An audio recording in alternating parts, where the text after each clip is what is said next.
ராணுவத்தை பலவீனப்படுத்த முந்தைய ஆட்சியாளர்களை நாடு மன்னிக்கவோ மறக்கவோ செய்யாது என்று பிரதமர் நரேந்திர மோடி தெரிவித்துள்ளார். அண்மையில் நடந்து முடிந்த 5 மாநில சட்டப்பேரவை தேர்தலில் பாஜக தோல்வியை தழுவியது. இந்நிலையில் உத்தரப்பிரதேச மாநிலத்தில் பிரதமர் நரேந்திர மோடி பயணம் மேற்கொண்டுள்ளார். ஐக்கிய முற்போக்கு கூட்டணி தலைவர் சோனியா காந்தியின் நாடாளுமன்ற தொகுதியான ரேபரேலிக்கு சென்ற பிரதமர் அங்கு நவீன ரயில் பெட்டி தொழிற்சாலையை பார்வையிட்டார்.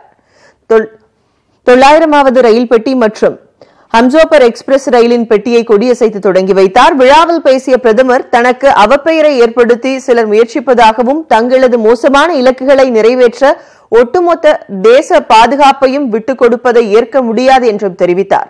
ராணுவத்தின் மீது முந்தைய ஆட்சியாளர்களின் செயல்பாடுகளை நாடு மன்னிக்கவோ மறக்கவோ செய்யாது என்று அவர் குறிப்பிட்டார். போர்ப்ஸ், ரஃபேல், அகஸ்டா என காங்கிரஸ் மேற்கொண்ட பாதுகாப்பு ஒப்பந்தங்களில் ஊழல் நிறைந்திருந்ததாக அவர் தெரிவித்தார். எந்த ஒரு நிலையிலாவது நாட்டின் பாதுகாப்பு படையை பலவீனப்படுத்த முயலும் சக்திகளுக்கு ஆதரவாக காங்கிரஸ் இருப்பதாக மோடி குற்றம் சாட்டினார். ஆனால் நாட்டின் பாதுகாப்பு படையை பலப்படுத்த பாஜக ஆர்வம் காட்டி வருவதாக பிரதமர் தெரிவித்தார். இதைத் தொடர்ந்து உத்தரப்பிரதேசத்தில் பல்வேறு நிகழ்ச்சிகளில் பிரதமர் மோடி கலந்து கொள்ள உள்ளார்.